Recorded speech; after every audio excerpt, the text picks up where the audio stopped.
ay rated SPG. Striktong patnubay at gabay ng magulang ang kailangan. Maaaring may masiselang tema, lengguwahe, karahasan, sexual, horror o droga na hindi angkop sa mga bata.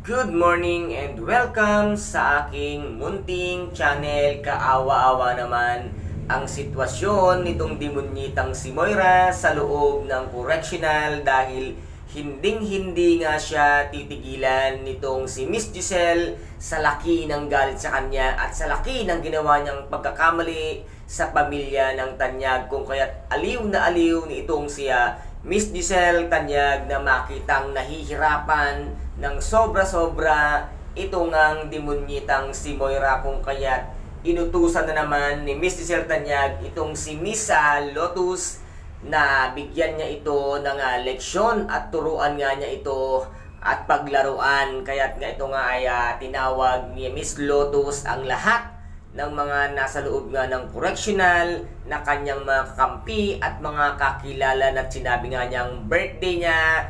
At dahil nga birthday niya ay meron silang gagawing isang palaro na dito nga ay naimbita itong demonyitang si Moira at siya ang pinaglaruan ng mga tauhan nito ngang si Miss Lotus na sumusunod sa kanya. Dahil malaki nga ang takot nila dito kay Miss Lotus, kung kaya't ang ginawa nga dito ay ginawang punching bag ito ngang kaawa-awang demonyitang si Moira. Kung kaya't dito naman ay magkausap nga itong si Miss Giselle Tanyag at si Miss Lotus, ay dito narinig lahat-lahat nitong demonyitang si Moira ang pag-uusap nila, at dito nga ay tinangkapang agawin nitong demonyitang si Moira ang cellphone ni Miss Lotus. Ngunit andoon na nakaantabay at nakaalalay ang mga alagad nitong si Miss Lotus sa loob nga ng correctional, kung kaya't hindi naagaw ang cellphone. At dito naman ay tinawagan nga nitong si Miss Lotus itong si Miss Giselle, at sinabi nga niya dito kung nandito pa siya. Ang sagot naman dito ay nandun pa nga siya, kung kaya't dinala itong si Miss